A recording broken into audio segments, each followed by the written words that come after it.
राजधानी रायपुर में एक बार फिर से धर्मांतरण का मामला सामने आया। पूरा मामला भी आपको समझाते हैं। टाटीबंध क्षेत्र के घर में बनाए गए चर्च में 150 से ज्यादा लोग अंदर थे। इस दौरान हिंदू संगठन के पदाधिकारी पहुंचे और वहां धर्मांतरण का आरोप लगाते हुए हंगामा किया। इस दौरान कार बाइक में तोड़फोड़ भी की। मौके पर पुलिस ने पहुंचकर शांत कराया। हिंदू संगठन के पदाधिकारियों और मोहल्ले वासियों ने बताया कि यहाँ हर रविवार को भीड़ लगती है। चर्च के सामने गार्डन के एक हिस्से में हिंदू संगठन मंदिर बनाना चाह रहे हैं, जिसका विरोध पादरी कर रहे हैं। मौके का जायजा लिया हमारे रिपोर्टर सौरभ सिंह परिहार ने।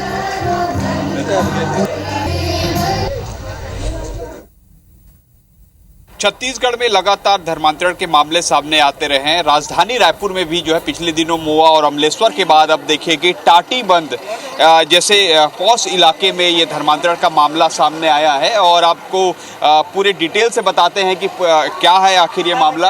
आप देखिए कि ये चर्च नुमा ये बनाया गया है जहां पर धर्मांतरण को लेकर जो हिंदू संगठन के पदाधिकारी हैं वो इसका विरोध कर रहे थे और आप देखिए कि चर्च भी लिखा गया इस घर में। उसके बाद जैसे ही जानकारी होती है कि धर्मांतरण हो रहा है फिर ये गाड़ियां पूरी जो है गिरा दी जाती है, गाड़ियों में तोड़फोड़ किया जाता है। आप देखिए कि गाड़ियों में जो तोड़फोड़ किया गया है, पीने का पानी जो है यहाँ पर जो मशीन है उसको फेंका गया है।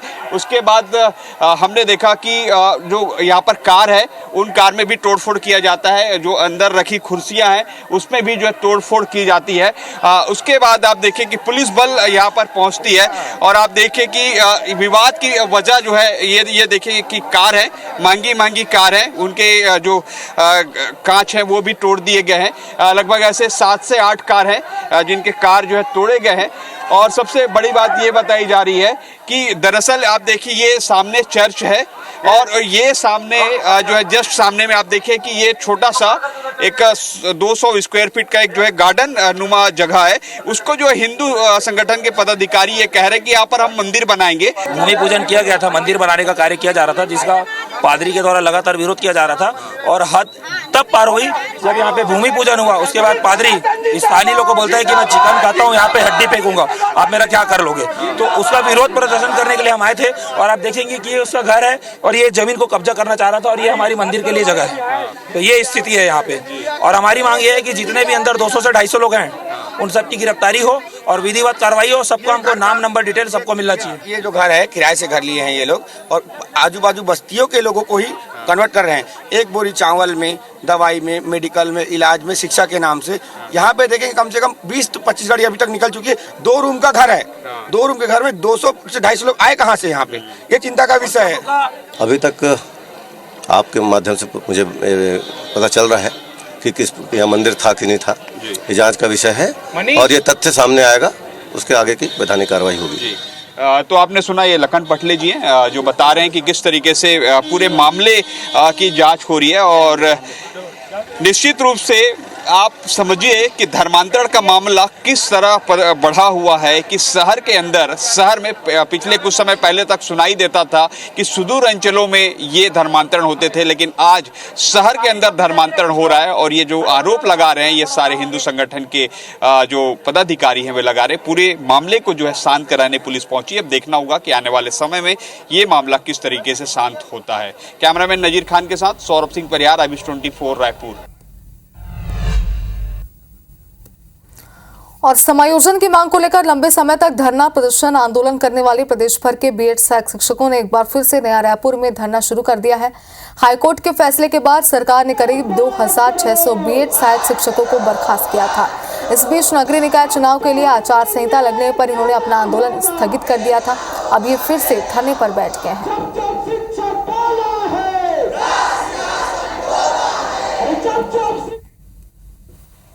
हम लोगों का एकमात्र डिमांड है कि हमारा समायोजन कर दिया जाए। हम सरकार से बार बार यही गुहार लगा रहे हैं कि हमको नौकरी, हम लोग 1.5 साल से नौकरी किए हैं और हमारी कोई गलती नहीं है।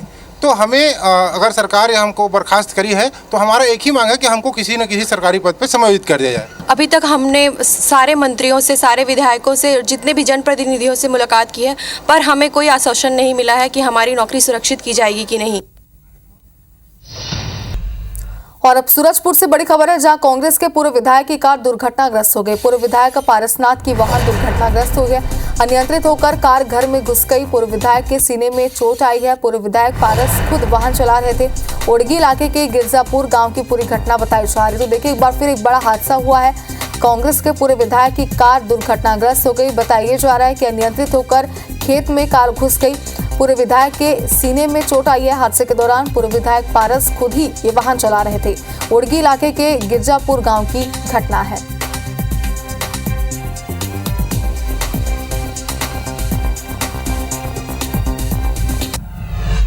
इधर बिलासपुर में बाघ ने बैल का शिकार कर दिया। बताया जा रहा है कि बाघ के हमले का वीडियो सामने आया है। कुआं के पेंड्री खार में बाघ की मौजूदगी दिखी।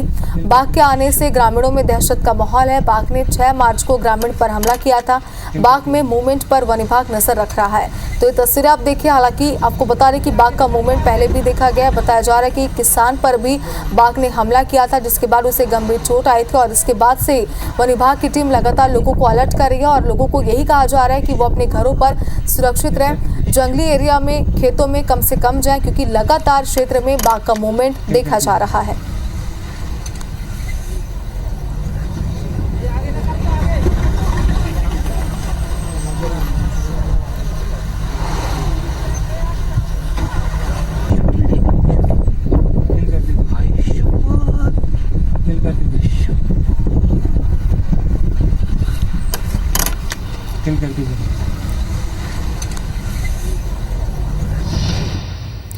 और बिलासपुर के कानन पिंडारी में जू कीपर पर बाघिन ने हमला कर दिया। बाघिन के हमले में जू कीपर गंभीर रूप से घायल हो गया है। जू कीपर के हाथ में गंभीर चोट आई है।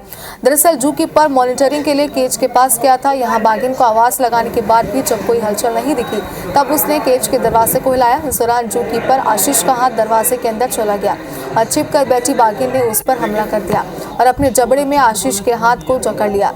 घायल आशीष को इलाज के लिए अस्पताल में भर्ती कराया गया। हालांकि घायल जू कीपर का कहना है कि पहली बार ऐसी घटना हुई है। वहीं जू प्रबंधन ने घटना के जांच के निर्देश दिए हैं।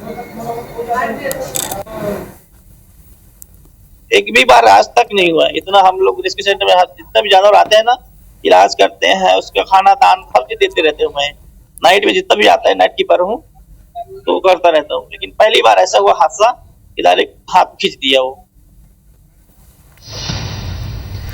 और नगरीय निकाय का चुनाव परिणाम आने के बाद पीसीसी चीफ दीपक बैज पहली बार दिल्ली गए हैं। वहां पर प्रदेश प्रभारी और संगठन के प्रमुख पदाधिकारी से मिलेंगे।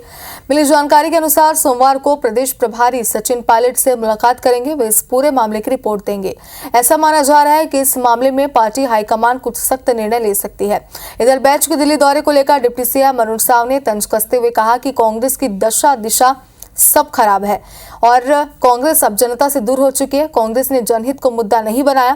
कांग्रेस नेता एक ही परिवार की चाकरी करते हैं। अब कुछ भी कर लें, कांग्रेस का कुछ होने वाला नहीं है।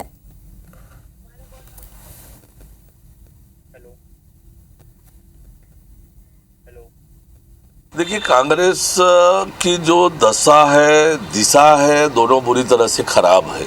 अब ये कुछ भी कर लें, कुछ नहीं होने वाला है, क्योंकि कांग्रेस पार्टी से जनता दूर जा चुकी है। कांग्रेस ने जनहित को कभी अपना विषय नहीं बनाया। केवल एक परिवार की चिंता, अपने परिवार की चिंता करते हैं। और महासमुंद के बागबाहरा जनपद अध्यक्ष का चुनाव की तारीख बार बार आगे चल रही है। चुनाव की तारीख 4 मार्च को तय की गई थी, जिसे टालकर 8 मार्च कर दिया गया। 8 तारीख को भी चुनाव नहीं हो पाया और अब चुनाव की तारीख 12 मार्च की गई है। लगातार प्रशासन द्वारा चुनाव की तारीख आगे बढ़ाने पर कांग्रेस ने हमला बोला। चुनाव आयोग और राज्य शासन पर निशाना साधते हुए कांग्रेस विधायक द्वारकाधीश यादव ने कहा, सरकार निष्पक्ष चुनाव नहीं कर पा रही है। निर्वाचन आयोग मोहरे के रूप में काम कर रही है। भाजपा सरकार की दमनकारी और षड्यंत्रकारी नीति से चुनाव टाला जा रहा है। वही कांग्रेस के जिलाध्यक्ष ने निष्पक्ष चुनाव की मांग के साथ अधिकारियों पर कार्रवाई की मांग की। माननीय मुख्यमंत्री विष्णुदेव साय और चुनाव को प्रभावित करने के लिए जो इनकी साय सरकार की जो नारा है, वो बागबाहरा जनपद पंचायत की चुनाव को प्रभावित करने के लिए साय आदेश हो रहे हैं। भारतीय जनता पार्टी की साय सरकार बागबाहरा में जनपद के अध्यक्ष जो कांग्रेस पार्टी से निर्वाचित होंगे उसे पूरी तरह से घबराई हुई है और ऐसे कृत्य कर रही है। चुनाव करने का आदेश अभी जारी किए है। उस तिथि में नियमतः चुनाव कराएं, बिल्कुल बिना दबाव के। और और छत्तीसगढ़ के चुनाव से जुड़ी खबरों की बात अगर करें तो कवर्धा जिला पंचायत चुनाव में बीजेपी के ईश्वरी साहू निर्विरोध अध्यक्ष चुने गए। निर्विरोध चुनाव के बाद बीजेपी में जश्न का माहौल है। ईश्वरी साहू शासकीय नौकरी छोड़कर राजनीति में आई थी। धमतरी के कुरुद नगर पंचायत में शपथ ग्रहण समारोह का आयोजन किया गया और नवनिर्वाचित अध्यक्ष ज्योति चंद्राकर सहित 15 पार्षदों ने शपथ ली। चुनरी नगर निगम में संतोष सिंह निर्विरोध सभापति चुने गए। संतोष सिंह 3 बार के पार्षद हैं। संतोष सिंह ने इस जिम्मेदारी के लिए पार्टी आलाकमान का आभार जताया।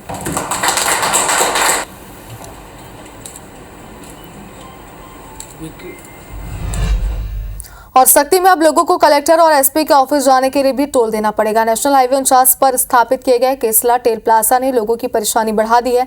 जयजयपुर, हसौद, बारद्वारा, चंद्रपुर, डबरा, मालखरौदा के साथ ही जिला मुख्यालय सख्ती के लोगों को भी कलेक्टर एसपी कार्यालय आने जाने पर टोल टैक्स देना पड़ेगा। एक तरफ से कार गुजरने पर 75 रुपये और उसी दिन वापसी करने पर 35 रुपये टोल टैक्स देना होगा। इस टोल प्लाजा के शुरू होते ही बाराद्वार से सख्ती के बीच यात्रा करने वाले लोगों पर अतिरिक्त बोझ पड़ जाएगा। जहां पर टोल गेट बनाया गया है वो कलेक्टर और एसपी कार्यालय के बीचों बीच है। सख्ती जिला 60 से 70 किलोमीटर में फैला है और जिले के आम लोग रोजाना बड़ी संख्या में जिला मुख्यालय के सरकारी दफ्तरों में आते हैं। जिले के आम लोगों के साथ ही व्यापारी वर्ग के लोगों ने शासन प्रशासन से टोल गेट को बंद करने या फिर टैक्स में राहत देने की मांग की है। वहीं टोल प्लाजा के मैनेजर का ये कहना है कि 20 किलोमीटर की दूरी से आने वाले लोगों के लिए 330 रुपये का पास बनाया जाएगा। हम लोग डेढ़ी का 150 रुपये थोड़ी दे पाएंगे भाई। अब कलेक्टर जाना है, कलेक्टर आना है वापिस आना है, तो डेली के 150 रुपये 300 रुपया हो गया। तो समस्या तो है, बहुत बड़ी समस्या है। शासन से हम अनुरोध करते हैं कि इस टोल टैक्स नाका को यहाँ से हटा करके ही अन्यत्र जगह की जाए ताकि लोगों को आने जाने में कोई परेशानी ना हो और टोल टैक्स नाका से निजात मिल सके। जिले के लोगों को राहत ये है कि आप 20 किलोमीटर के अंतर्गत जो भी कार है जो 75 रुपये का आपका जो है एक साइड से लगता है, उनका 330 रुपये का पूरे महीने का पास बनेगा। सर आपको आरसी बुक और अपना जो है आधार कार्ड नोकल का लेके आना पड़ेगा, उसका 2 कॉपी। बाकी आपके गाड़ी में फास्टैग अनिवार्य होना चाहिए। भिलाई में कल रात पुलिस लिखी गाड़ी में शराब के नशे में बैठे 3 युवक बीएसएफ के जवान निकले। दोनों जवान खुद को पुलिस अधिकारी बताकर शनिवार शाम एक लड़की को जबरदस्ती गाड़ी में बैठाकर ले जा रहे थे। तभी एनएसयूआई के कार्यकर्ताओं ने देख लिया और पुलिस को सूचना दी। पुलिस के मुताबिक दोनों बीएसएफ जवान कांकेर जिले में पदस्थ हैं और कार्यालय के काम से भिलाई आए। जिस गाड़ी में पुलिस लिखवाकर और नीली बत्ती लगाकर घूम रहे थे वो किराए की है। एडिशनल एसपी सुखनंदन राठौर ने बताया कि पीड़िता की शिकायत पर सुपेला पुलिस ने छेड़खानी का मामला दर्ज कर लिया है। वहीं बीएसएफ के एक जवान और ड्राइवर को पुलिस ने गिरफ्तार किया है, जबकि दूसरा जवान फरार है।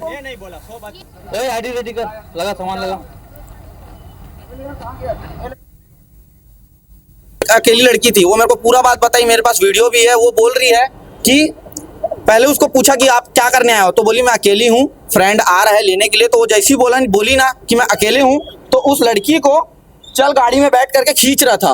तो लड़की हम लोग को बताई, जब उन लोग निकल चुके थे, फिर जब हम लोग पार्क से निकले ना, तो उसकी गाड़ी सामने से जा रही थी। हम लोग चिल्ला के रोके हैं, तो ये 2 ही लोग थे, दोनों फुल पिए हुए हैं। इस तरह ने मेरे को कॉल किया कि भैया आप फर्जी पुलिस वाले हैं कि क्या है, मुझे नहीं पता।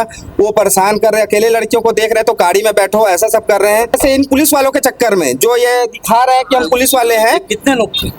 ये 3 लोग थे, इसमें से 2 लोग हैं यहाँ पे और एक भाग चुके हैं और इन लोग अपने आप को बीएसएफ के बता रहे हैं। बीएसएफ के जवान थे और एक पास में लड़की थी, उससे उन लोग बातचीत किए थे। लड़की की रिपोर्ट पर छेड़खानी का अपराध पंजीबद्ध किया गया है सुपेला थाने में। लड़कों, एक जवान और एक ड्राइवर को हिरासत में लिया गया है। इस पर अभी जाँच की जा रही है। और जगदलपुर नगर निगम गर्मियों में पेयजल का प्रबंध अब तक नहीं कर पाया है। बीते कई सालों से अमृत मिशन योजना अधूरी है, जिसकी वजह से शहर की आधी आबादी पेयजल की समस्या से त्रस्त रहती है।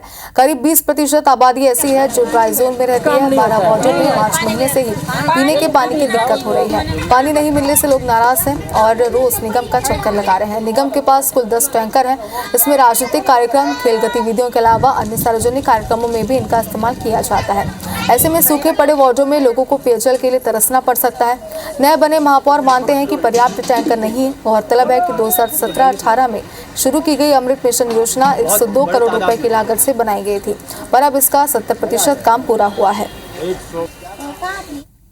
पानी तो 2 दिन से 3 दिन से आता है सर। पानी नहीं मिलता है, किसको मिलता है किसको नहीं। पीने का भी कहाँ से लाते हैं, नर्सरी से, दूसरा घर से मंग के लाते हैं पीने के लिए।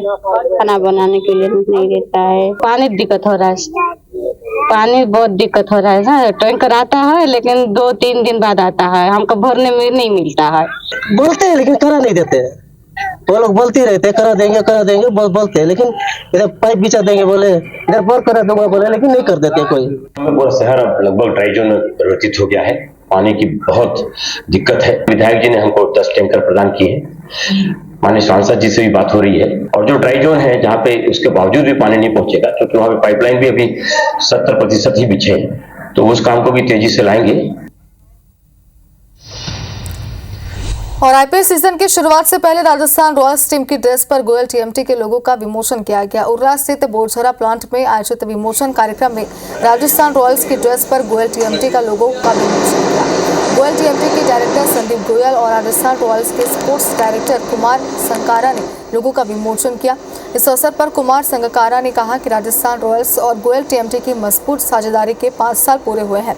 चैंपियंस ट्रॉफी के फाइनल पर पूछे गए सवाल पर संकारा ने कहा कि चैंपियंस ट्रॉफी में भारतीय टीम बहुत अच्छी खेली है, बेहतर मुकाबला देखने को मिलेगा। वहीं गोयल टीएमटी के डायरेक्टर संदीप गोयल ने कहा कि गोयल टीएमटी स्टील इंडस्ट्री का एक बड़ा नाम है।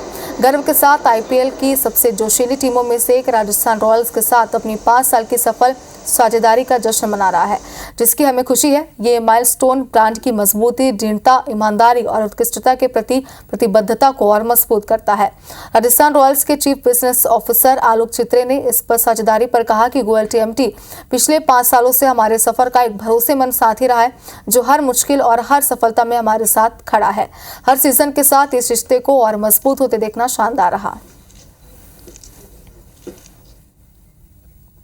Since the start in 2008, and similarly the Goel TMT and the Goel family, they have I think this is with Avnish, the 3rd generation of the family. Yes. in the business. Yeah. They have strong community relations in multiple industries. They have strong relationships with their consumers, and it says a huge deal in terms of being engaged in such a long-term partnership. A big finals against New Zealand. I think India has the upper hand. They have 4 spinners. They know the conditions, and they've played like champions. New Zealand's not an easy opposition, but I think the advantage is with India. 5 साल पहले जो चीज़ शुरुआत हुई थी, जिस चीज़ की हमने नींव रखी थी, उस पार्टनरशिप को हम बिल्ड करते रहे और आने वाले 50 सालों तक ये पार्टनरशिप चलती रहे। गोयल का हमको बहुत स्ट्रॉन्ग सपोर्ट रहा है, I would say, irrespective of हमने कुछ उतार चढ़ाव देखे हैं इन 5 सालों में, but just like their business, this partnership has been like the foundation. ये हमारे लिए बहुत बड़ा खुशी का दिन है कि हम फिर से राजस्थान रॉयल्स के साथ में 5 साल हो गया हमारे को पार्टनरशिप करते हुए। हमारे लिए बहुत इम्पोर्टेंट इसलिए भी है कि हमारी कंपनी, हमारा ब्रांड ये बिलीव करता है एक लॉन्ग टर्म एसोसिएशन में, एक लॉन्ग टर्म रिलेशनशिप में, और ये उसी बिलीफ को एक दोबारा रीइंफोर्स करने का हमारी एक पहल है। और आज की नारी का हर क्षेत्र में बोलबाला है। अंतर्राष्ट्रीय महिला दिवस से शुरू हुई सीरीज में आज हम आपको एक ऐसी महिला से मिलवा रहे हैं जो पुलवामा जैसे बड़े घटना के समय वहां पदस्थ रही। उन्होंने अपने परिवार से ज्यादा देश की सेवा को महत्व दिया। जी हां, कर्नल रीमा सोबती वो नाम है जिन्होंने सेना में जाकर देश की सेवा करने का अपना जज्बा कायम रखा। IBC 24 से एक्सक्लूसिव बातचीत में उन्होंने बताया कि कैसे युवतियां सेना में जाने की तैयारी करें और अपने सपने को साकार करें। नारी शक्ति को किसी एक दिन में बांधना संभव नहीं, लेकिन फिर भी महिला दिवस के रूप में आज हम महिला शक्ति को नमन कर रहे हैं। हमारे साथ मौजूद हैं रीमा सोबती जी। जब आपने अपने घर पे ये विचार किया, आपने ये बोला कि नहीं मुझे सेना में जाना है, तब वो सिचुएशन कैसा था और डिसीजन को लेकर कोई घर पे विरोध हुआ? आपने अपने ड्रीम को कैसे अचीव किया? मेरे सामने कारगिल का युद्ध हुआ था, ये 1999 की बात है, और इतना प्रभावित थी मैं उस युद्ध से, और मैं खुद एक NCC सर्टिफिकेट होल्डर थी, कि सेना को ज्वाइन करना ही मेरा ड्रीम था। मेरे पिता और मेरे माता ने मुझे वो ऊंचाइयां छूने की हिम्मत दी, वो सपोर्ट दिया। और मैं यही बात कहना चाहती हूँ कि जब माँ बाप, समाज, देश आप सपोर्ट करेंगे तो वो कुछ भी कर सकती है। मेरे माँ बाप ने ये नहीं बोला कि एजुकेशन खत्म हो गई शादी कर लो, बोला तुम्हारा ये ड्रीम है, अगर सक्षम हो, ताकत रखते हो, हिम्मत रखते हो तो जाओ अपना जिंदगी जी लो। मैं ये कहना चाहूंगी कि सेना में आना है तो मेहनत करनी होगी। आपको पहले एक इम्तिहान रिटन एग्जाम क्लियर करना पड़ता है और सबके साथ इक्वल एग्जाम होता है। ये नहीं है कि लड़की का एग्जाम अलग है या लड़के का एग्जाम अलग है। उसके बाद आपको एसएसबी क्लियर करनी है और उसके बाद ट्रेनिंग क्लियर करनी है और ट्रेनिंग में कॉम्प्रोमाइज नहीं है। तो अगर आप हिम्मत रखते हो, इतना कठिन जीवन जीने का दम रखना चाहिए। वो दम नहीं है तो सेना आपके लिए नहीं है। तो ये थी रीमा सोबती जी, जिन्होंने साफ तौर पर यह कहा कि अगर आप में दम है तब जो सेना का क्षेत्र है वो आपके लिए खुला हुआ है। IBC 24 भी इन महिला शक्तियों को नमन करता है। कैमरामैन दीपक गुप्ता के साथ अभिषेक सोनी, IBC 24, सरगुजा। और अब राजधानी रायपुर से बड़ी खबर है, जहां खड़ी कार में आग लग गई। रेलवे स्टेशन की पार्किंग में कार खड़ी थी, करीब आधे घंटे से कार जल रही है। फायर ब्रिगेड अब तक मौके पर नहीं पहुंची। देखिए, बड़ा सवाल तो ये है कि लगातार आधे घंटे से पब्लिक प्लेस में कार जल रही है, लेकिन अब तक पुलिस की टीम या फिर फायर ब्रिगेड की टीम मौके पर नहीं पहुंची और ना ही आग पर काबू पाने की कोशिश अब तक शुरू हुई है। तो तस्वीर आप देखिए, आग का गुब्बार यहाँ पर नजर आ रहा है। अगर आप ध्यान से देखें तो आसपास लोगों की भीड़ भी है, कई गाड़ियां भी लगी हुई है। जाहिर सी बात है कि लोगों की जान को भी यहाँ पर खतरा हो सकता है, लेकिन उसके बावजूद भी ये बड़ा सवाल है कि फायर ब्रिगेड की टीम अब तक मौके पर आखिर क्यों नहीं पहुंची। IBC 24 पर एक्सक्लूसिव तस्वीरें आप देखिए, जहां करीब आधे घंटे से यहां पर कार में आग लगी हुई है।